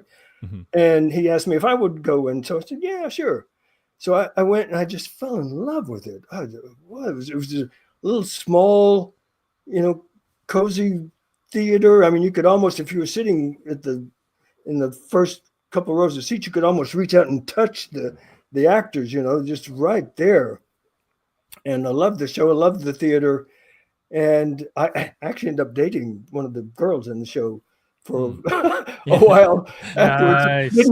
Didn't just fall in love with the theater, but anyway. But again, I had no acting skill or knowledge or experience, and so I just said I have to get involved in this somehow. And so somebody said, well, the next show is Jesus Christ Superstar. You could play in the orchestra, and so I did. And then I think we did next time. The next musical show was The Sound of Music, so I played in that. And then, so I'm doing that, and again, it's just a little small, cozy, intimate theater. And like I said, you could almost reach out and touch the actors. And so after 2 shows, and what 8 or 10 performances each, and I'm watching this, and I'm thinking to myself, I can do that. and so I just whatever did a little bit of studying, and I think I read a book about acting, and because it said really looks like fun, and so I thought, okay, I'm going to give this a try. And so I went and auditioned, and I made it. Every show I ever auditioned for the rest of my life, I was cast in. In fact, I was cast in a couple of shows I didn't even audition for. Oh, Yeah, one of my favorites is, and so I ended up performing on stage in about 20, I lost count, 20 to 25 theaters, so musicals, Shakespeare, drama, comedies, and so one of them I mentioned I didn't even audition for a few years ago. The local theater, which was across the street from the Johnson Space Center, was doing a Miracle on 34th Street. For the holidays, and I wasn't going to do the show. And a woman who was a teenager when I first started in like 1980, and now fast forward to whatever 2018, whatever, she's now on the board of directors of the theater. She's a grown woman now with her own children, and on the theater board of directors. And she called me after the auditions. I didn't even go. And she said, well, they didn't find a Kris Kringle that they liked. And she said, you would be perfect. And I thought, oh, whoa. Because I hadn't been on stage in like 30 years. Yeah. After I had moved away, I spent the 10 years at headquarters, and I had got married and had 2 kids. And at that time, though, I had just retired, and my kids were grown and out of the house. And so I thought, okay, well, I'll kind of ease back into the whole theater thing, because I'd really, really enjoyed performing before. And so anyway, she's telling me, yo, you'd be perfect. And so I still said, oh, okay. And I still remember there was, early in the rehearsals, I remember getting in my car and thinking to myself as I'm driving, because it's still, my head is spinning, and I'd, almost forgotten everything I'd learned from 30 years earlier. And that's, I'm the lead in the show, right? And I thought, I can't do this. This is just, and by the time I got from my house to the theater parking lot, I'm going to do this. I know I can do this. Wow. And I did. And it was the most fun part I've ever played in any show ever I did. So again, it's just, don't be afraid. And if you want to do something, go for it. You may have to learn new things, but you can learn them if you try hard enough. So again, those are good examples to me of, if you want to do something you've never done before, you have to do something different than or learn something different than you ever learned before. It's like an analogous comparison to what NASA does. Yeah. So one of my favorite Tom Stafford quotes, I think I put this in the book too, is that, I think he was in the second group of astronauts, and he was speaking at Space Center Houston one night, and I was there, and after he was done, he did some Q&A, and a young boy asked him, so when you were my age, did you always want to be an astronaut? And he looked at the kid and said, when I was your age, there was no such thing as an astronaut. They created them. They made them up. and one of my, again, another similar story is one of my best friends who I worked with in like 1976 on the new spacesuits they were building. The contract with Hamilton Standard to build the new spacesuits for the shuttle program because they weren't going to use the old Apollo spacesuits. And he ended up being on the NASA Alumni League with me. So, we reconnected after, kind of losing touch over 40 something years. But anyway, you read his bio and it says something like, yeah, so Joe Cosmo, when he moved to join NASA, they assigned him to the spacesuit program, back in the Mercury and Gemini days, and said he didn't know anything about spacesuits, but neither did anyone else. Mm-hmm. Yeah, right. Yeah. Good point. Yeah. They just figured it out. Mm-hmm. Yeah. Mm-hmm. I love it. Man, Yeah. I've got like a million more questions, but I know the chat's been just asking you so many great questions. So we're going to open up a Q&A here shortly, but Okay. I personally have just one more question for you, Herb.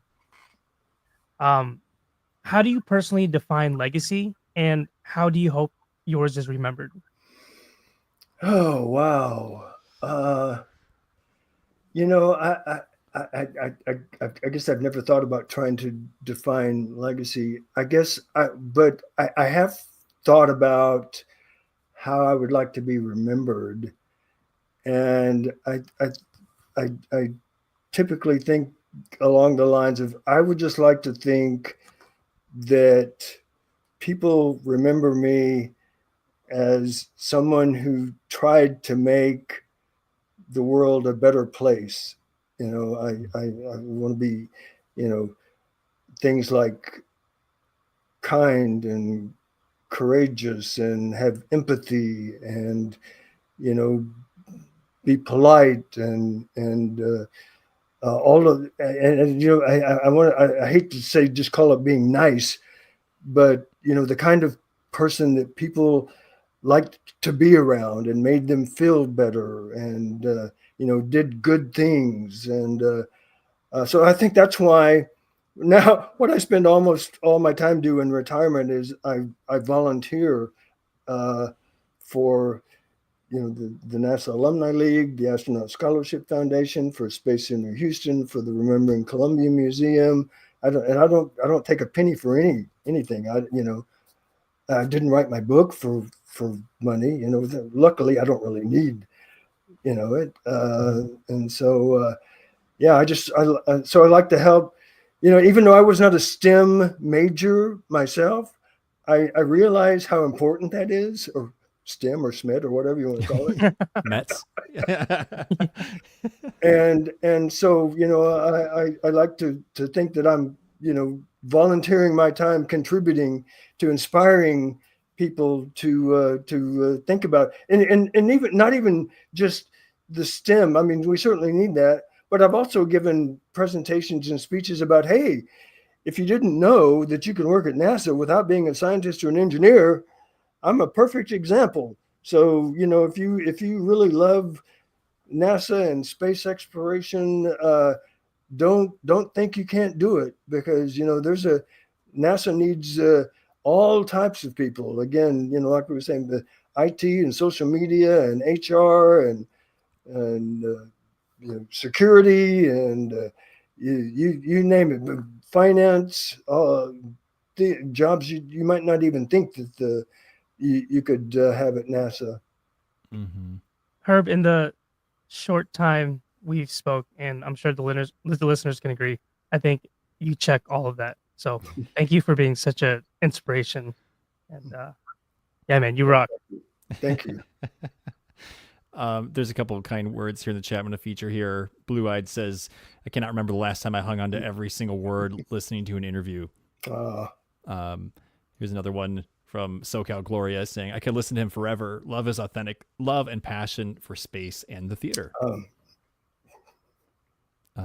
Tiffy, Herb is such an amazing human. Agreed. One of our friends, Daniel Zalero, well, I'll remember you as an inspiration to share your passion for what you love. Yeah. So lots of support for you here in the live chat. Oh, that makes me feel so good. I want to tell you. So I just think it was 2 or 3 days ago, I got a really nice review for my book on Amazon.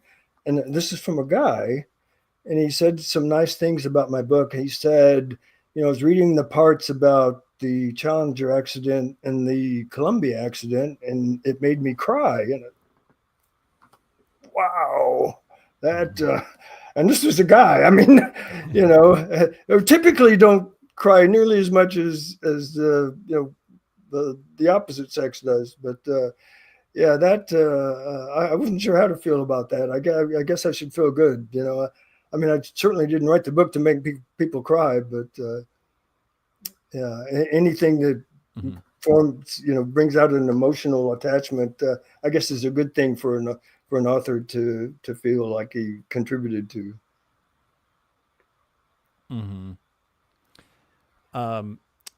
We have a friend who was a guest on the show last year. His name is Will Young. He goes by Deep Sky Dude. Oh, I went on a NASA social with Herb. Not sure. Oh gosh, we do Zoom call. What an amazing group that was, and we've all become such good friends that this was an NASA social. I want to say, I think it was 2019, because I think it was just before the pandemic, and so a little over 5 years ago. And so since then, we've had 3 or 4, at least, Zoom calls occasionally, just to catch up with each other. And one of them lasted like 3 or 4 hours. Yeah. 3 or 4 or 5 of us, and just so much to talk about, and so much in common, and so much, love for space and things. And yeah, in fact, I wrote about that group in my book too at the end. It's just one of the most amazing things. It was kind of cool. It was a Artemis NASA social, and so we got a tour of the rocket in New Orleans, and then went to visit the Stennis Space Center. And but boy, the best part of all of it was getting to meet the new friends we made while actually there as part of this NASA social group. Oh, that's cool. Yeah, I've applied for a NASA social once. I didn't get selected, but I'm overdue for applying for the next round. So very special to be a part of. Yeah, do it. Yeah, Tan, let's go. Yeah, well, and so just quickly, I'll tell you. So you're not allowed to be in a NASA social if you're a NASA employee. Well, of course, you usually wouldn't need to, because you would have access to that anyway. But I wanted to, because I wanted to go anyway, and so I retired in January of 2017, and the Super Bowl was in February of 2017. And so there was a NASA social associated with the Super Bowl. And so I applied for it, and I didn't get in at first, because I think I had a strike against me, even being a former NASA employee. But it turned out that because it was a Super Bowl, a lot of the people that they picked, and I think they waited too long to give everyone the notification. So when some of the people tried, there were no cars or hotel rooms or airline flights that the people could take. And so they had put me on the wait list. And so they bumped me up, and that was my first NASA social. Nice. Hey. Thank you, Super Bowl. Yeah. I was really lucky, because I knew I happened to be friends with the woman who was running it. And so that's why I thought, at first, so I went up and asked her after, I said, so I can understand why you guys put me on the wait list, but how did I get bumped up? And so that's just, too many people couldn't make travel arrangements to get here. So anyway. Wow, that's awesome. Yeah, I highly recommend NASA socials. Yeah. Cool. Well, let's shift things up a little bit here as we kind of round out the program for the night. You guys, one thing we're going to do here shortly, and I want to get you guys all fired up for it, is we're going to be giving away a copy of Herb's book to one of you in the chat who are participating, saying hello live with us on the show right now. So we're gonna get that ready in a little bit. So it will be a total giveaway moment. One of you will be lucky enough. But again, all you have to do is be present in the live chat. So get your typing fingers ready, and we'll make sure everyone gets entered. I hope it's me. But I hope before it's we do me. I that, hope it's me. Oh, you guys hear that? Tan's internal commentary is surfacing. So you guys, what we're going to do in the meantime is let's open up the floor for a quick Q&A session. So if you guys have questions for her, but I know I've been seeing a ton of them So many. populate here. They're really good ones. A lot of them got pushed up the chat, and it's going to be too hard to find them. So if you submitted a question, resubmit it, please. And we'll try to get to as many of them as we can. We're going to be wrapping up here soon, but we want to give as many people a chance as possible. So questions for Herb. Let me throw up a little graphic here.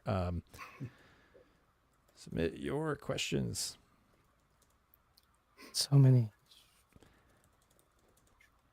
How you feeling, Herb? It's been an amazing conversation so far. I love talking about NASA. I could do this for another hour or two. Yeah, don't worry about me. Awesome. Brilliant. All right, here we go. All right, do we have some coming in? Yeah, we got a bunch. Wow. Tan, why don't Have you your take first your pick? Oh, Okay. okay. I'll just go with the first person that I see. All right. Does Herb do any book signings? Yes, I do. So far, I've done about five of them. They've all been local, Houston. Well, I did one at the Remembering Columbia Museum, which is about 200 miles from here. But otherwise, they've all been local. I do hope to, in fact, I was just, the Apollo 13 55th anniversary at the Tulsa Air and Space Museum, they invited me to come up for a book signing. At some point in the future, they were thinking about doing it during this past weekend, but she said they decided there was just too much going on, and so we'd do it at a later, better time. So anyway, all of that to say, I do plan to, if I start spreading my wings a bit with the book signings, post those on my website, herbbaker.space. And actually, this might be a good time.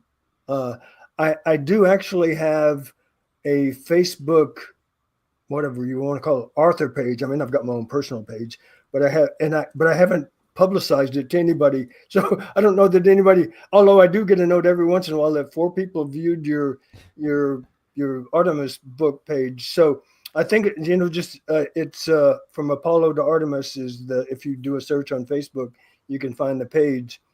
Again, I don't think I've ever gotten a single comment or like, because I haven't really let the world know that it's there, even though some people have found it anyway. But I do plan to, again, once I start having book signings at places out across the country, to post them there too. So anyway, yes, I hope to continue doing book signings. Cool.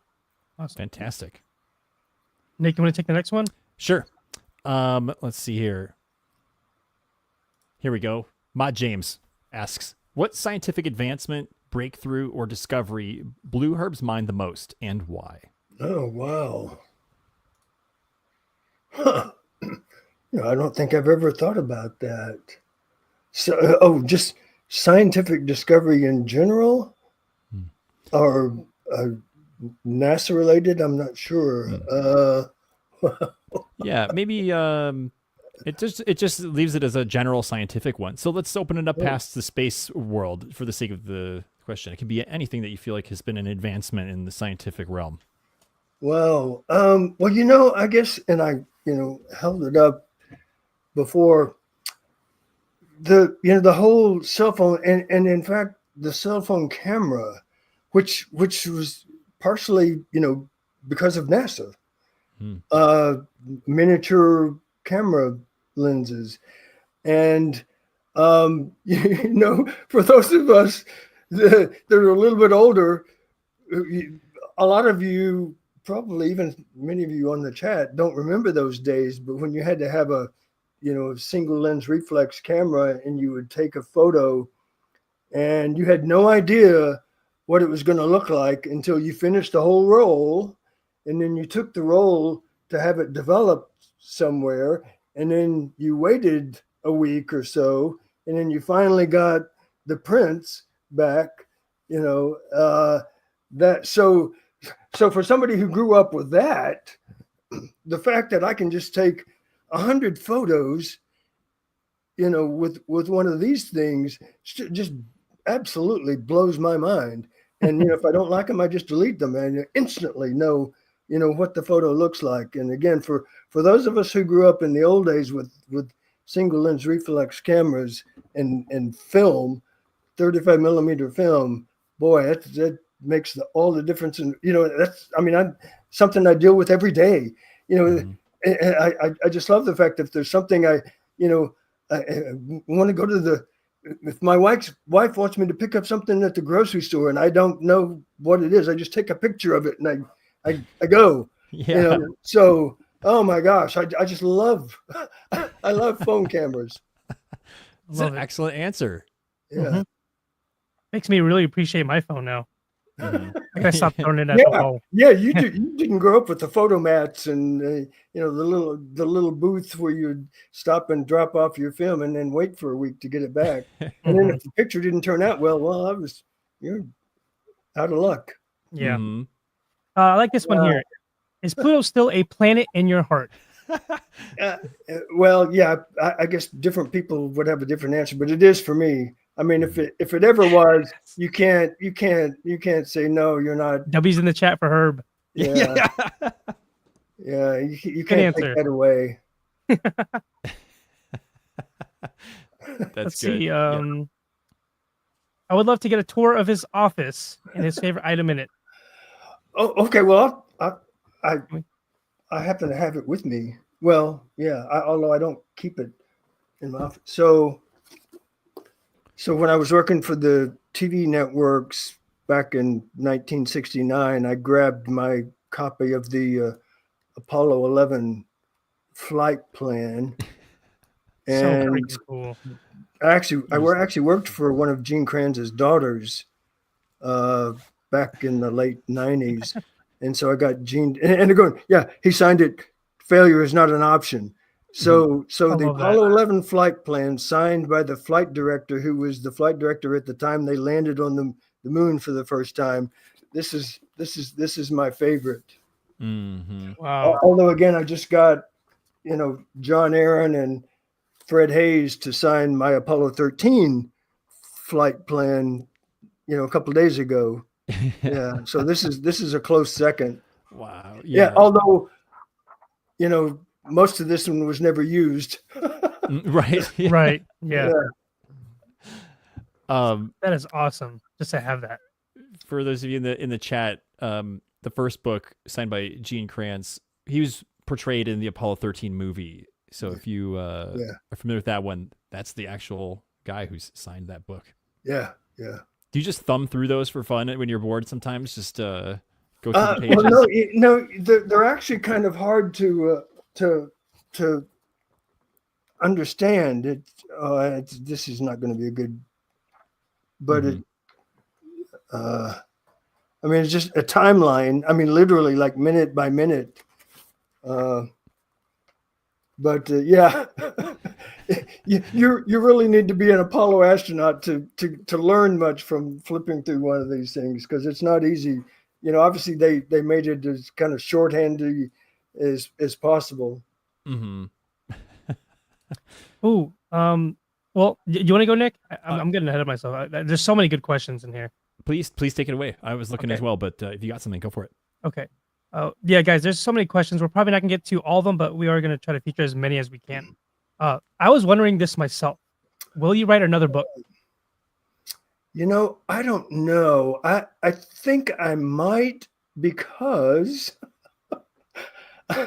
I feel like I learned so much by doing the first one. I've kind of felt like well, I hate to just throw it all away now that I know how to do it. Right. So I've actually started making some notes. I know, and I've talked with a lot of astronauts about the the whole selection process for astronauts, and there's some really good stories there. And so if I do write another book, it will probably be, and I know a lot of the folks who do some of the interviews too, so I can get some stories there.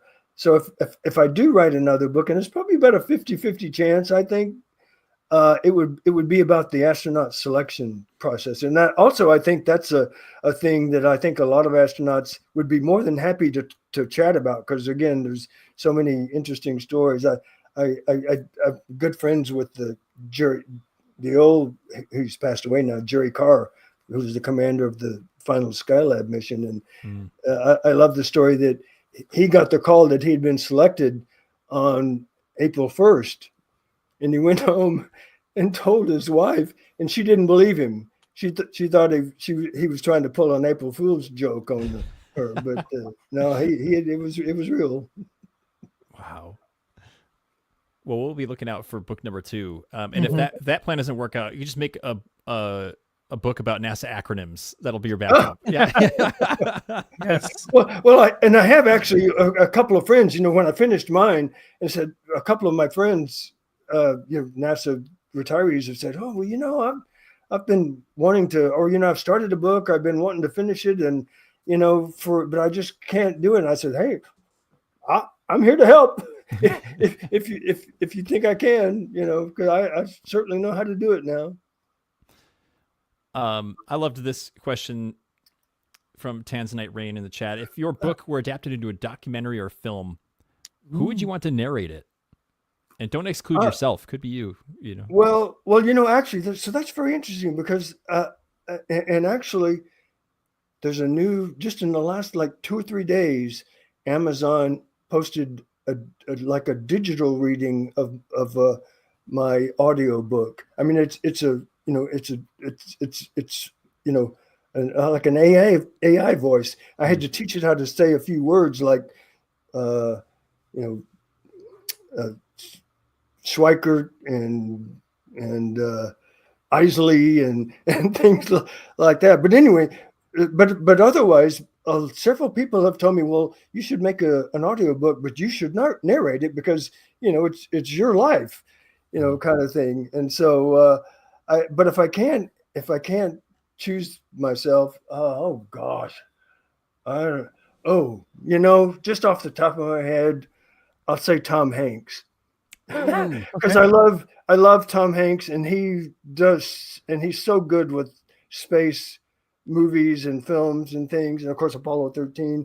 And in fact, he just narrated if some of you may know, it's called Moonwalkers with Tom Hanks. It's a movie showing at the IMAX theater here at Space Center Houston. It's about the early Apollo space flights, so really good history things. So I think Tom Hanks would he would never do it, but I would love that. We'll get on it, chat. You guys work the powers that be, influence them. Let's get Tom Hanks. Never say never. Make it so. Yeah. Well, Jim Lovell of Apollo 13, right? So you could have him call Tom Hanks, and then there you go. Oh, well, I could. Yeah, you've got the connections, right? Yeah. Especially, I mean, I even know his son and daughter, Jeff and Barbara. Yeah. There you go. Mm-hmm. The plans are unfolding. I love it. Tan, you want to pick one final Q&A question here? Yeah. We'll do the giveaway. So many questions. I really do like this one though. So from SoCal Gloria, any thoughts about today's Blue Origin flight? Yes, I'm just happy anytime any person of any sex goes into space for any period of time. Mm-hmm. That's, I've heard, in fact, a friend called me who I don't really talk to that often today, and said, "Hey, so what do you think about these? Was it 6 women wanted to hear all my thoughts, and hey, you're never going to hear me criticize anything like that at all, or the coverage of it. And people say, well, it was just 6 rich women. Well, that doesn't matter to me. You know, and again, inspiring if it's a little girl who sees 6 women go into space, even if it's for just a few minutes, and it makes them think, hey, I want to do that too someday. That's great. So anyway, that's my thought. Yeah. I love it. Yeah, You well you said. shared a story, I think, in your book. Please correct me if I'm wrong. You've been an advocate at and support at a conference or like an event for young girls getting interested Yeah. in STEM, right? Yeah, girls. It's called Girls Start.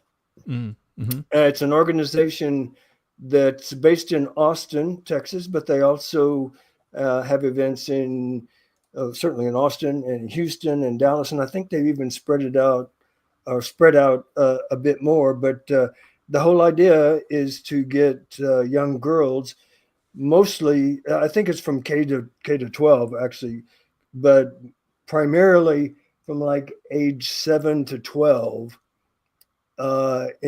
interested and exposed to STEM education. And I've volunteered for them, and the NASA Alumni League provides a donation every year, and so I'm in charge of that.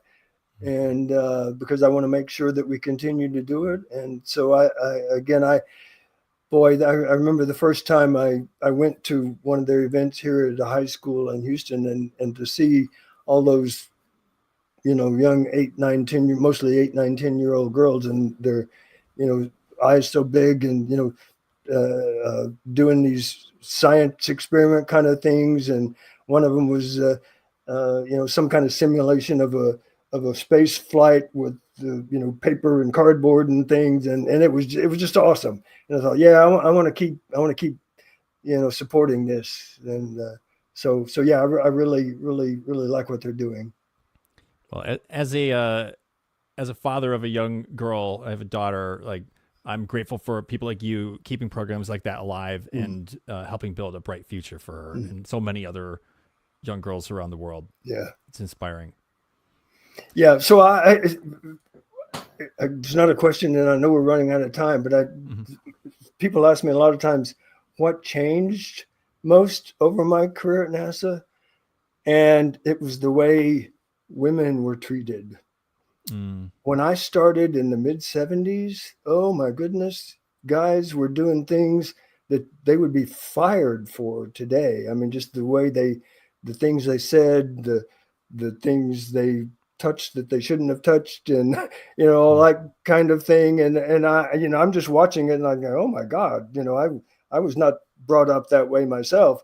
And these are grown men, and it was so this again in the mid 70s, and it took it a while to get better, and of course, even from especially from the beginning, NASA itself was almost all men, but there were a few scattered women in the 70s, and in the late 70s they actually selected, in I think 1978, the first time they had women astronauts. And so when I left my organization, believe it or not, in 2017, of about 130 people, it was 60% women and 40% men. And my director was a woman, and my deputy in my office was a woman. So, things have really changed over the 40-something years, all for the better, by the way.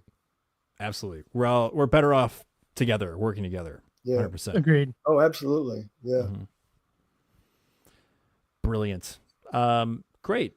Well, this has been wonderful. Let's kind of close out the conversation here with a giveaway. Tan, do you have an app ready to go to input some names? Yeah. All right, chat. This part's for you here. If you'd like to be entered in the giveaway, all you have to do is at least say hi in the chat. We're going to be putting in all the names that we've been seeing. We'll try to do this as quickly as we can. It looks like Tan's already all over it. So let's just make sure we don't miss anybody. It's 11:09 p.m. our time, So whatever that is translated for you guys, let's give it 2 more minutes for you guys to say hi. And if your name is not in here, we'll get you in. So let's say by 11:11, the perfect wishing time to be winning a prize, right? Let's see. Yeah, We got just go ahead and yell at me if you don't see your name.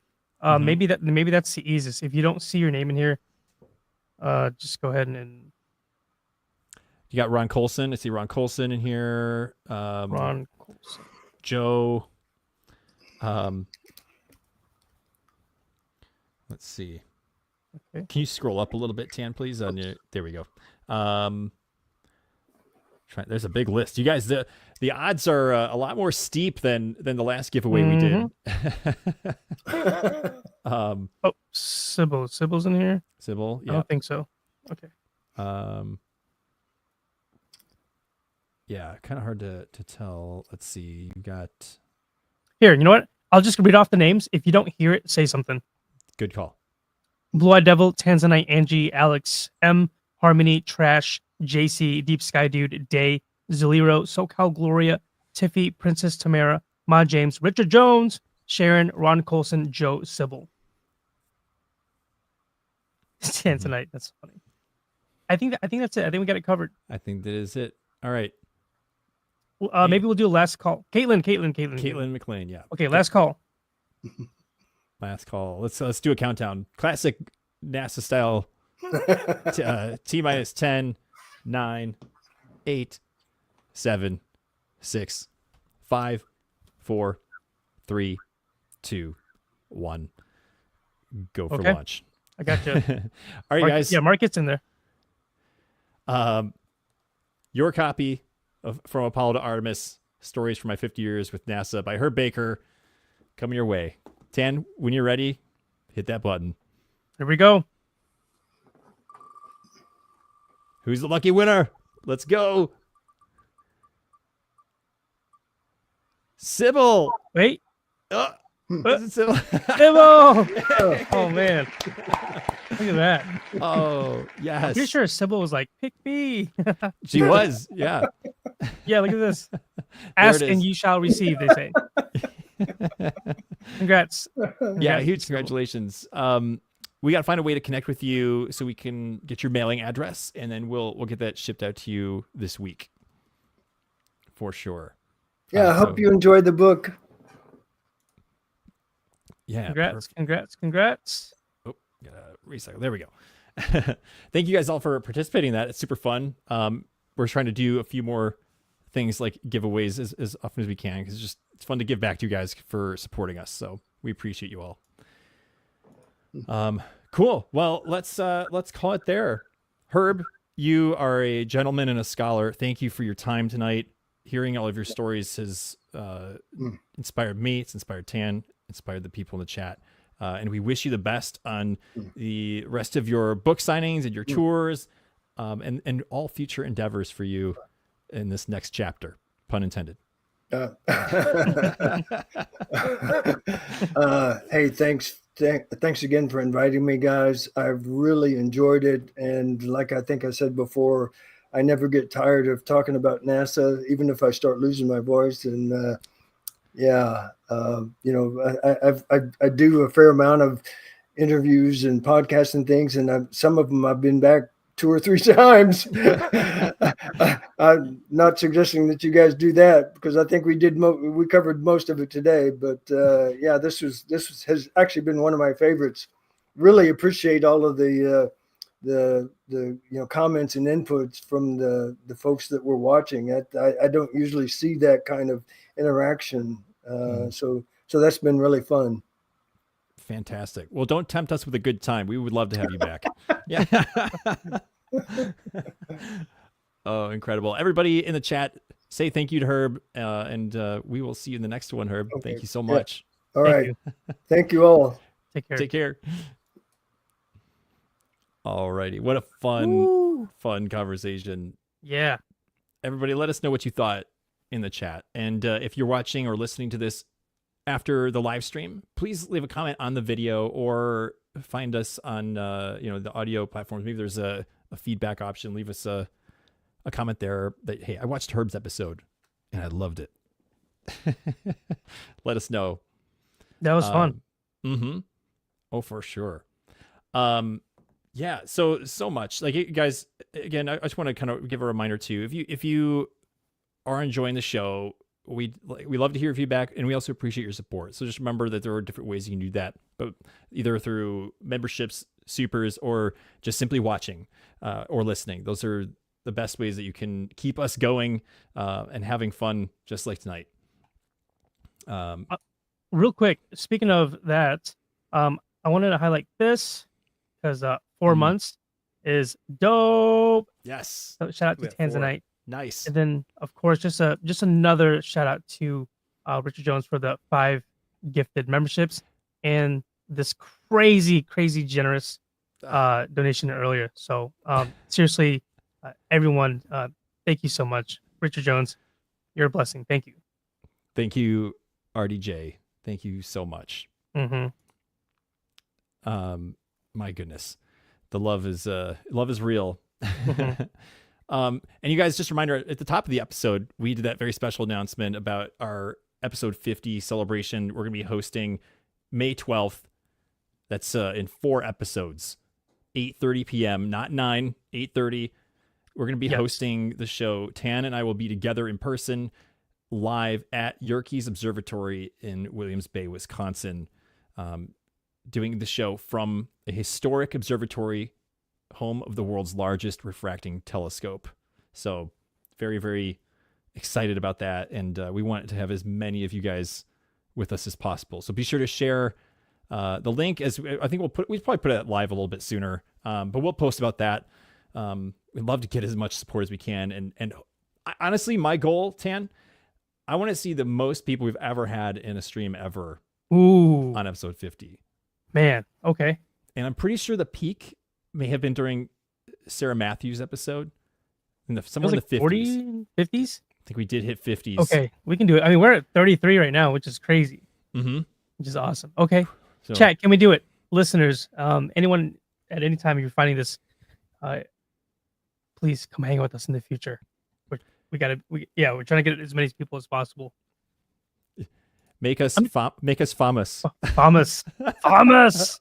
That was in there from last week. I had to pull that up. All right, look at this. Huge shout out to Zeliro Astro. Best podcast.